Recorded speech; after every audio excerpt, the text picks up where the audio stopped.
Spongebob Squarepants, beloved cartoon icon, but in today's video, we're going to draw him as 4 different horror villains. Let's get to it with Pennywise. I'm showing the original drawing because I really want you to see the transformation of the character, and I also don't want to see that much deviation from the original character. I want to have both aspects of Pennywise and SpongeBob, of Freddy Krueger and SpongeBob, etc., etc. So the coloration is going to remain the same for both characters with a little flair of each added in.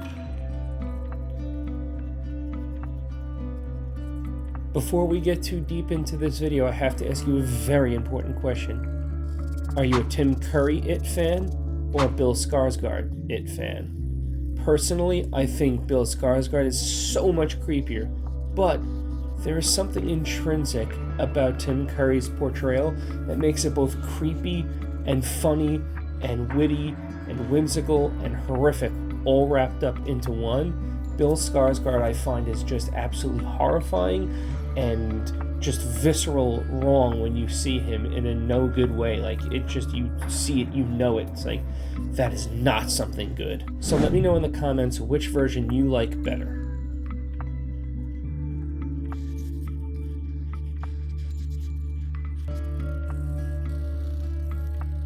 Up next is one of my favorite horror villains of all time, and that's Freddy Krueger. That's because there's just something unexplainable about him. When you first saw him as a kid in the 80s, you were not only frightened, you were genuinely afraid of the dark and to go to sleep. Now that might just be me being an old guy, but when I saw him, it would just numb you to sleep. Like, you just did not want to close your eyes because you knew that in your dreams, if you saw him, you genuinely had a fear of what might happen. And even though later on he became a little bit more campier and he had a little bit more shtick catchphrases, that did not actually change the frightening level because the intricacies of his kills became quite unique. I'm always a fan of the comic book character that I really wish would have survived somehow, but I thought was one of the coolest ways to kill one of the characters in the movie.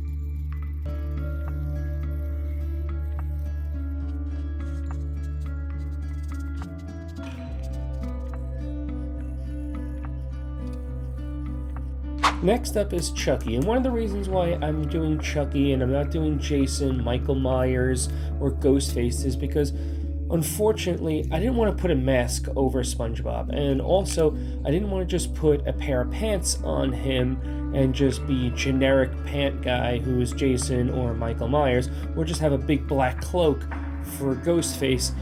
And I really didn't want to redraw the character too much and take away from the overall design. I plan to do several Jasons and Michael Myers versions of the drawings in the future, so I just want to give Chucky his little due here.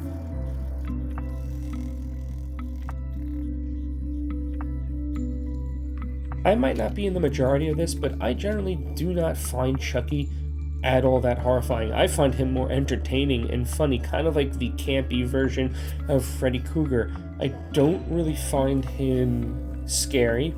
I don't find him in any way threatening, but I do like the backstory that they gave to him with the voodoo concept and transferring of his soul to the doll, and I thought it was like a really cool way to introduce a character because you really haven't seen a character like that done, so I thought it was an interesting way to do it, but I just don't really find Chucky as palatable as some of my other horror movie characters. And now on to my last character, Pinhead, and he might not be that well known by other people, but if you are a true horror fan, you definitely know Clive Barker's Hellraiser. It was a great book, but it was an incredible movie, especially for its time in the 80s.